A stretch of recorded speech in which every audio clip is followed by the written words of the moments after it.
Hello friends, मैं RD. Yadav आप सभी लोगों का नॉलेज यूट्यूब में एक बार फिर से वेलकम करता हूं। फ्रेंड्स, आज हम वन वर्ड सब्स्टिट्यूशन के सीरीज़ के पार्ट नंबर 7 का डिस्कशन करेंगे। So let's start.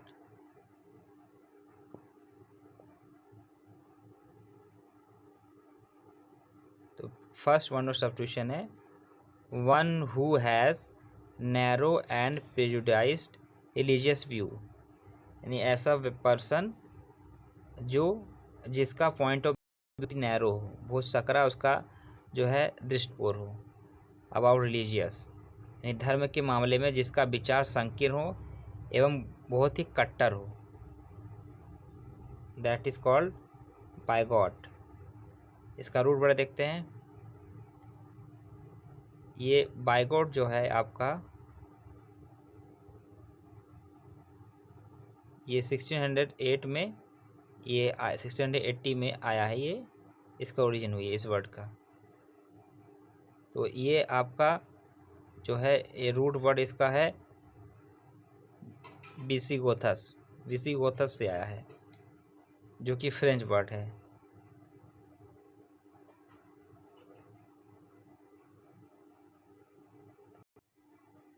इसको आप ट्रिक से भी याद कर सकते हैं, जैसे कि हम बोलते हैं ना बाय गॉड, तो बाय गॉड का बोलते हैं जब हम ईश्वर की कसम खाते हैं तो हम बाय गॉड बोलते हैं। तो इसको ऐसे याद करिए कि मान लीजिए कोई पर्सन है, ठीक है, उसने बहुत बड़ा पाप किया है और वो बाय गॉड यानी गॉड की कसम खा कर कहता है कि मैंने यह काम नहीं किया है। मान लीजिए उसने चोरी ही किया और उसने लोगों ने कहा चलो तुम कसम खाओ, तो उसने कह लिया बाय गॉड मैंने चोरी नहीं की, तो उसने झूठी कसम खा ली। तो जब कोई व्यक्ति झूठी कसम खाएगा तो क्या होगा कि उसका धर्म के प्रति विचार बहुत ही संकीर्ण होगा, है ना। इस तरह से रेट करके आप याद कर सकते हैं। Next is a person who speaks to languages, यानी दो भाषा जानने वाला व्यक्ति, ऐसा व्यक्ति जो एक साथ दो भाषा बोलता हो, दैट इज कॉल्ड बाईलैंग्वेज। इसका रूट देखते हैं। बाईलैंग्वेज ये आपका दो वर्ड से मिलकर बना है। बाय, पहला है बाय, तो बाय का मतलब होता है टू, हैविंग टू, और दूसरा वर्ड आपका लैटिन वर्ड है लिंग्वा। दूसरा आपका लैटिन वर्ड लिंग्वा से मिलकर बना है। लिंग्वा का मतलब होता है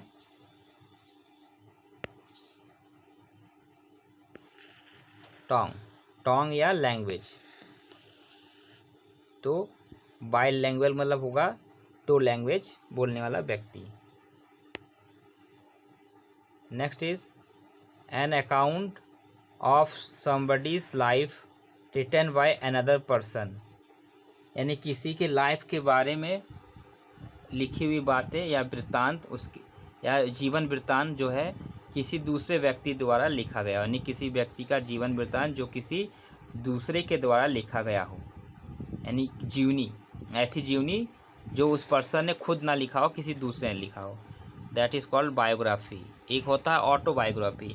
तो ऑटोबायोग्राफी मतलब होता है कि किसी व्यक्ति का जीवन वृत्तांत जो है वो स्वयं लिखता हो, यानी उसके लाइफ की पूरी जो स्टोरी है वो खुद लिखे, तो दैट इज़ कॉल्ड ऑटोबायोग्राफी। उसे ऑटोबायोग्राफी बोलते हैं। लेकिन अगर उसके लाइफ के बारे में किसी और व्यक्ति ने लिखा, किसी और पर्सन ने लिखा है, दैट इज़ कॉल्ड बायोग्राफी। इसका रूट देखते हैं। तो ये वर्ड जो है आपका ग्रीक वर्ड है, लेट ग्रीक वर्ड है, बायोग्राफिया से आया है। तो बायोग्राफिया में दो वर्ड है, एक है बायो। बायो का मतलब होता है लाइफ, बायो या बायोस या बायो वर्ड आएगा, उसका मतलब होता है लाइफ। और ग्राफिया का मतलब होता है रिकॉर्ड या अकाउंट, यानी किसी चीज़ का रिकॉर्ड लिखा होना। तो इसी तरह से बायो मतलब लाइफ और ग्राफिया में रिकॉर्ड, यानी किसी की लाइफ के बारे में किसी की लाइफ का रिकॉर्ड रखना, that is called biography. Next is examination of the tissue of a disease person, यानी बीमार व्यक्ति के कोशिकाओं की जांच करना, दैट इज कॉल्ड बायोप्सी। आपने ये वर्ड कई बार सुना होगा मेडिकल टर्म में, बायोप्सी वर्ड। तो बायोप्सी वर्ड क्या होता है? ये डायग्नोस जब हम करते हैं किसी की बॉडी का, तो बायोप्सी की जाती है, उसके सेल्स की जांच की जाती है। जैसे कैंसर वगैरह की जांच करने में इस्तेमाल होता है ये मेथड। इसका रूट वर्ड देखते हैं। इसका रूट वर्ड जो है ये बायोस से आया है।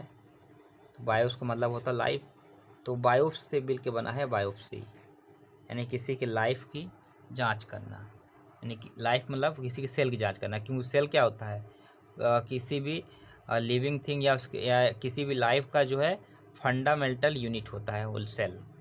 तो बायोप्सी मतलब होगा सेल की जांच करना। Next is rich creamy soup typically made with shellfish, यानी एक प्रकार का सूप, यानी एक ऐसा सूप जो एक विशेष प्रकार की मछली जिसका नाम है शेलफिश, तो शेलफिश से मिलके बना हो और वो बहुत ही क्रीमी हो, दैट इज़ कॉल्ड बिस्क्वी, इसको बोलते हैं बिस्क्वी। इसका रूट देखते हैं। तो इसका रूट जो है ये बिस्कई से आया है, बिस्कई जिसका मतलब ये आपका एक रूट वर्ड भी है फ्रेंच रूट वर्ड बिस्क्यू, जिसका मतलब होता है क्रेफिश सूप, जो कि फ्रेंच लोग इस्तेमाल करते हैं इस सूप का।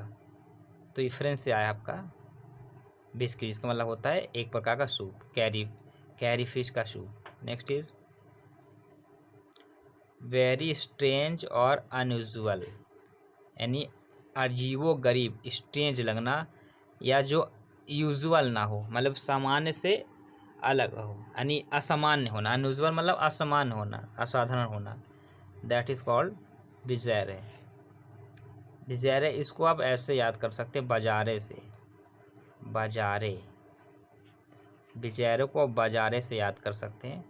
तो जब हम जाते हैं बाजारे तो क्या देखते हैं, तो बाजारे जाते हैं तो हम देखते हैं अजीबोगरीब चीज़ें, क्योंकि बाज़ारों में अजीबोगरीब चीज़ें देखने को मिलती हैं। नई नई चीज़ें बिकती रहती है, नए नए लोग दिखते हैं मार्केट में। तो बिजारे से अब बाजारे से रिलेट करके बिजारों को याद कर सकते हैं, जिसका मतलब होता है अजीबोगरीब। इसका रूट देखते हैं। इसका रूट जो है ये इटालियन, इसका कई रूट है। ये फ्रेंच वर्ड विजैरे से आया है और इटालियन रूट वर्ड इसका विजैरो से आया है। तो फ्रेंच का देखते हैं। फ्रेंच वर्ड विजैरे से आया है, जिसका मतलब होता है ओल्ड फैंटेस्टिक, यानी बहुत ही प्राचीन होना या फैंटेस्टिक होना, अद्भुत होना, जिसे लोग देखते ही रह जाए, अजीबोगरीब होना। नेक्स्ट इज एन एक्शन और स्पीकिंग दैट इंसल्ट गॉड और सैक्रेड थिंग्स। एन एक्शन एक ऐसी क्रिया या ऐसी बोली जो ईश्वर की या पवित्र चीज़ों की या धार्मिक चीज़ों का अपमान करे, दैट इज ब्लास्फेमी। इसका रूट देख लेते हैं। ये ओल्ड फ्रेंच ब्लास्फेमी से आया है और लैटिन रूट भी है, ब्लास्फेमिया से आया है, और इसका ग्रीक रूट भी है जिसका जो कि ब्लास्फेमिया है, और इसका मतलब होता है आई स्पीकिंग इल, यानी बुरा भला बोलना। तो ईश्वर के बारे में बुरा भला बोलना। आई होप समझ में आ गया होगा। नेक्स्ट देखते हैं। A small non rigid airship और dirigible especially one used chiefly for observation, यानी कि एक छोटी सी जहाज़, एक छोटा सा शिप, और वो कैसा शिप, नॉन रिजिड है, मैंने लचीला, ऐसा जहाज़ जो बहुत ही लचीला हो, रिजिड ना हो, कठोर ना हो। इसका यूज़ जो है ऑब्जर्वेशन के लिए किया था, जैसे कि नेवी लोग करते हैं, यानी कि सैनिक द्वारा या नेवी द्वारा ऐसा जहाज़ जिसका प्रयोग जो है निरीक्षक जहाज़ निगरानी रखने के लिए किया जाता है, एक छोटा सा जहाज़ निगरानी रखने के लिए, दैट इज़ कॉल्ड ब्लिम। इसका रूट देखते हैं। ये ब्लिम क्या है, नॉन रिजिड एयरशिप, इसका यूज जो 1916 में किया गया, इसकी ओरिजिन 1916 में है।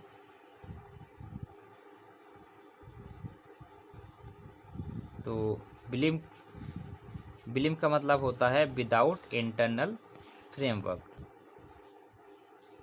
मतलब ऐसी कोई वस्तु जिसका कोई ढांचा ना हो, मतलब इंटरनल फ्रेमवर्क ना होना। फ्रेमवर्क मतलब ढांचा, बिना ढांचे का।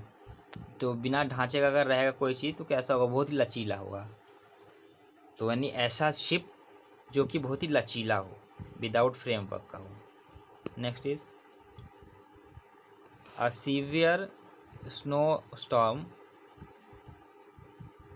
With high winds and low visibility, यानी बहुत तेज जो है बर्फ़ के तूफ़ान। सीवियर में बहुत तेज, यानी बहुत तीव्र बर्फ़ के तूफ़ान, और जो कि बहुत तेज़ हवाओं के साथ हो, और इतनी तेज़ हवा बहे कि उसकी विजिबिलिटी एकदम लो हो जाए, यानी दिखना कम हो जाए। क्योंकि जब बहुत तेज़ आंधी तूफ़ान या हवा चलेगी तो क्या होगा, धूल उड़ेगा, जिसकी वजह से विजिबिलिटी कम हो जाएगी। That is called blizzard. इसका रूट देखते हैं। ये आपका इसका रूट है ब्लेज, ब्लेज से आया है।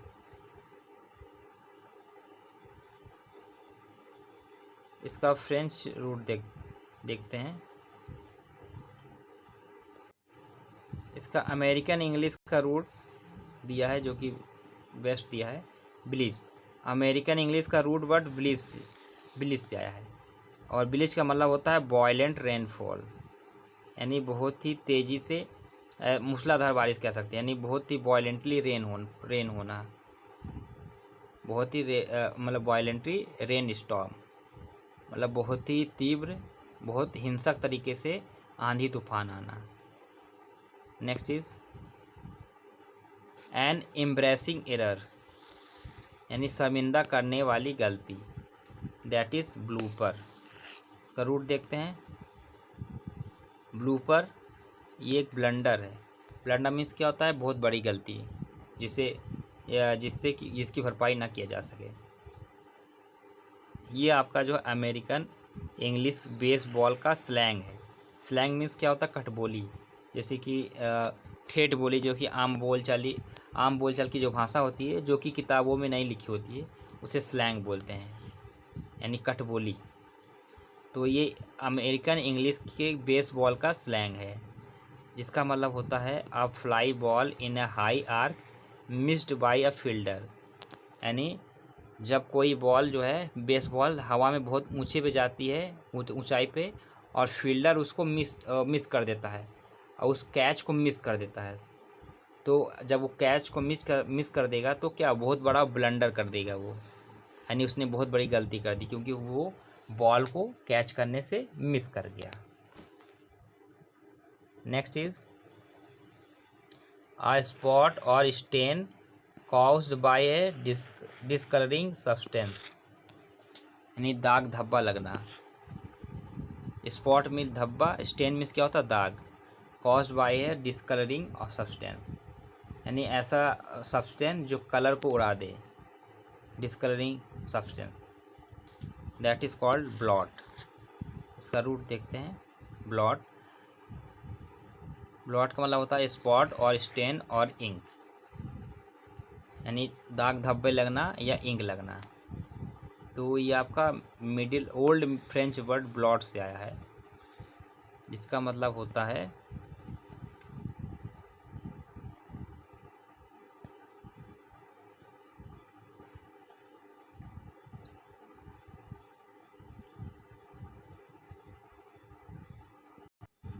सॉरी, ये इसका रूट वर्ड ब्लेटर होगा। ब्लेटर जिसका मतलब होता है स्टेन, नहीं दाग धब्बे लगना, जो कि ओल्ड फ्रेंच वर्ड है। Next is a short description of a book, film etcetera for its promotion, यानी किसी चीज़ के लिए उसका संक्षिप्त विवरण करना। अ शॉर्ट डिस्क्रिप्शन यानी एक छोटा सा विवरण होना, ऑफ ए बुक किसी पुस्तक का छोटा सा विवरण, या किसी मूवी का छोटा सा विवरण। विवरण मतलब क्या होता है कि कह सकते हैं ट्रेलर, यानी मूवी का किसी मूवी का ट्रेलर, या किसी मान लो कोई बुक है वो अभी भी पब्लिश होने वाली है, तो उसका मार्केटिंग करने के लिए, उसका प्रमोशन करने के लिए उसके बारे में छोटा सा डिस्क्रिप्शन देना।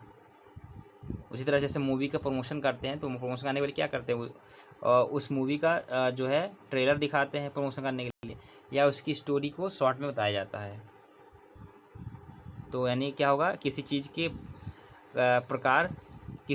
के प्रकार के लिए उसका संयोजन बताना, दैट इज़ कॉल्ड ब्लर्ब।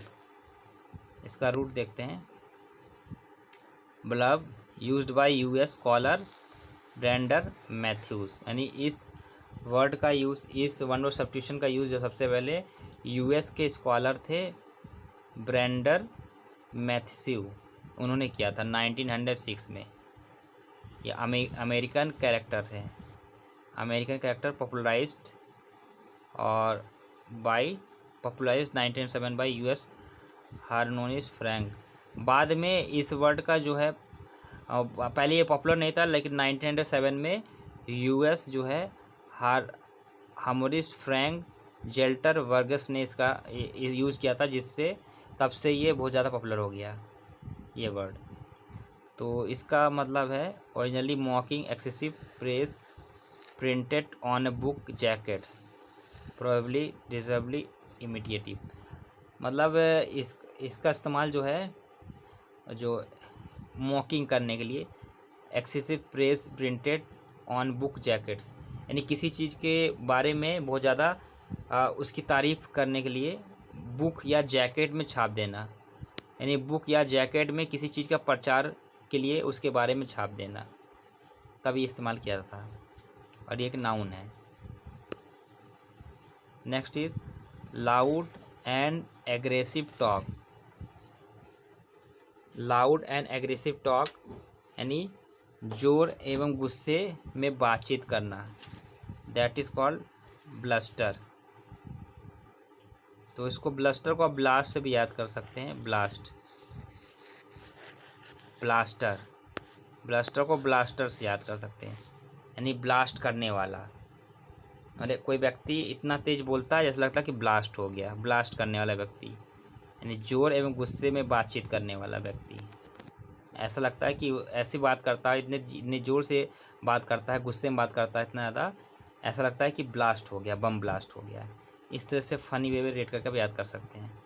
इसका रूट भी देख लेते हैं। Bluster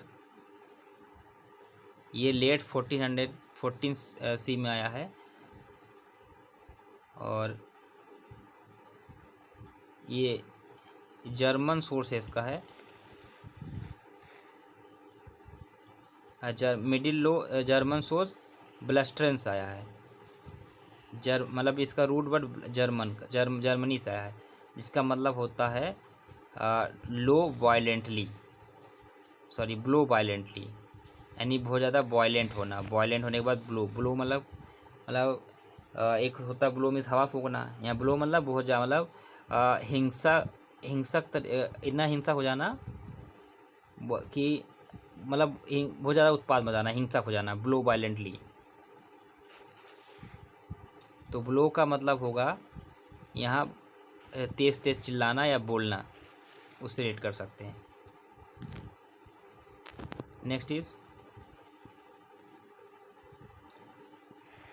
one who does not follow the usual rules of social life, यानी जो सामाजिक नियमों का पालन नहीं करता है, दैट इज़ बोहेमियन। इसका रूट देखते हैं। बोहेमियन जो है ये जिप्सी ऑफ सोसाइटी, मतलब एक ऐसा पर्सन जो कि ट्री में रहता है, समवट डिस्पैचेड लाइफ, जो आदिवासी टाइप के जो लोग होते हैं, जो जिप्सी होते हैं, उससे रिलेटेड है ये वर्ड। और ये फ्रेंच वर्ड बोहेमियन से आया है, जिसका मतलब होता है a gypsy from the country name Bohemia. Country एक बोहेमिया कंट्री है जिसका नाम है बोहेमिया, उसी से आया है। और the middle English word for a resident, और ये इसका root word English, middle English से भी आया है, जिसका मतलब होता है ए रेसिस्टेंट और नेटिव ऑफ बोहेमिया, यानी बोहेमिया कंट्री का रहने वाला व्यक्ति जो कि जिप्सी टाइप का है, यानी जो समाज से थोड़ा अलग कट रहता है, अलग समाज से अलग कट के रहता है, आदिवासी टाइप का व्यक्ति। Next is a small town with in a town with its own governing council, यानी एक छोटे से शहर के अंदर भी एक दूसरा शहर होना जिसकी खुद की सरकार हो, यानी शहर के भीतर एक छोटा शहर जिसका खुद का सरकार हो, दैट इज बोरोग। इसका रूट देखते हैं। बोरोग जी है, ये जो है आपका नाउन है, ये ओल्ड इंग्लिश वर्ग से आया है, जिसका मतलब होता है अ ड्वेलिंग और dwelling with in a fortified enclosure.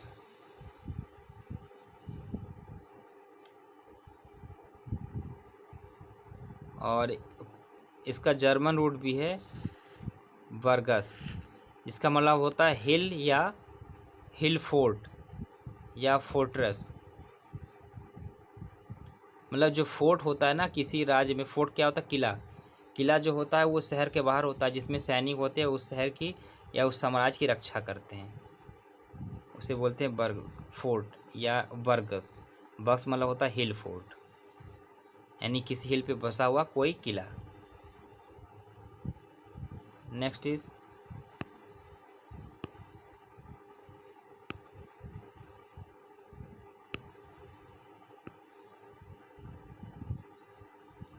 One who always commands people, यानी जो हमेशा हुक्म चलाता हो, that person is called bossy. तो इसे तो आप वर्ड से इजीली लर्न कर सकते हैं। ये बॉस से मिलकर बना है बॉसी। बॉसी होना, बॉसी होना मतलब बॉस के जैसे व्यवहार करना। तो बॉस क्या करता है, वो वो अपने अंडर काम करने वाले जो उनके वर्कर होते हैं उस पर हुक्म जताता है, तभी तो हम उनको बॉस बोलते हैं। तो बॉसी होना मतलब दूसरों पर हुक्म जताना।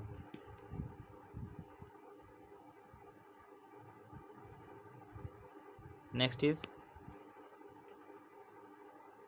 a situation that stops an activity from progressing, यानी जो किसी चीज़ के विकास को रोकता है, दैट इज़ बॉटलनेक। बॉटलनेक मतलब रुकावट होना। इसको तो आप वर्ड से ही याद कर सकते हैं, बॉटलनेक, बॉटल के नेक के बराबर है ना। अगर मान लीजिए कोई बॉटल है, तो आपने बॉटल देखी होगी, सबने देखा है। तो बॉटल का जो नेक होता कैसा होता है, बॉटल का जो नेक होता है बहुत ही नैरो होता है, एकदम सकरी होती है ना। तो बॉटल की जो नेक होती है बहुत ही पतली होती है, जैसे बॉटल है बहुत ही सकरी होती है। तो बॉटल के अंदर जो है कोई चीज़, किसी चीज़ को आसानी से नहीं डाल सकते, सिर्फ पानी भर सकते हैं। अगर किसी बड़ी साइज़ की चीज़ों को, यानी बॉटल के बराबर की साइज़ की चीज़ किसी चीज़ को डालना होगा तो नहीं जाएगा, क्योंकि इसकी नेक जो है बहुत ही सकड़ी होती है। तो कोई भी चीज़ को अगर हम अंदर डालेंगे बॉटल के अंदर, कोई बड़ी चीज़ को, तो उसके मार्ग में बाधा बनेगी, क्योंकि उसकी नेक जो है बहुत ही पतली है और वो अंदर जाएगा नहीं। इसका रूट वर्ड दिखते हैं। तो इसका रूट वर्ड यही है, बॉटल प्लस नेक से मिलकर बना है। इसको तो आप इजीली लर्न भी कर सकते हैं। और ये 1896 में ये सबसे पहले इसका इस्तेमाल हुआ था, ये स्पॉट वेयर ट्रैफिक बिकम्स। और इसका यूज़ जो है ट्रैफिक के लिए हुआ था, जब ट्रैफिक बहुत कंजेस्टेड हो जाता है, बॉटल नेक के बराबर होता है, यानी ट्रैफिक जो होती है बिल्कुल हिले डुले ना, मूव ना करे। तो ट्रैफिक के लिए ये वर्ड यूज़ हुआ था, बॉटल नेक, जो कि एक नाउन है। नेक्स्ट इज़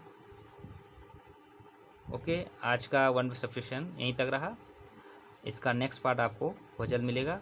आप कंटिन्यू जो है वीडियो पढ़ता रहेगा। अभी इधर इस बीच में थोड़ा बिजी हो गया था, तो डोंट वरी, धीरे धीरे कंप्लीट हो जाएगा सब। तो जिन्होंने इसके प्रीवियस पार्ट को नहीं देखा है उसे हमारे चैनल के प्लेलिस्ट में जाकर देख सकते हैं। और अगर अच्छा लगा हो तो प्लीज़ लाइक करिए और अपने कमेंट और सुझाव हमें दीजिए, ताकि इसे मैं और बेहतर कर सकूं। और इसके नेक्स्ट पार्ट का नोटिफिकेशन पाने के लिए हमारे चैनल को सब्सक्राइब करिए और बेल आइकन को प्रेस करना मत भूलिएगा। Okay, thank you for watching, good bye.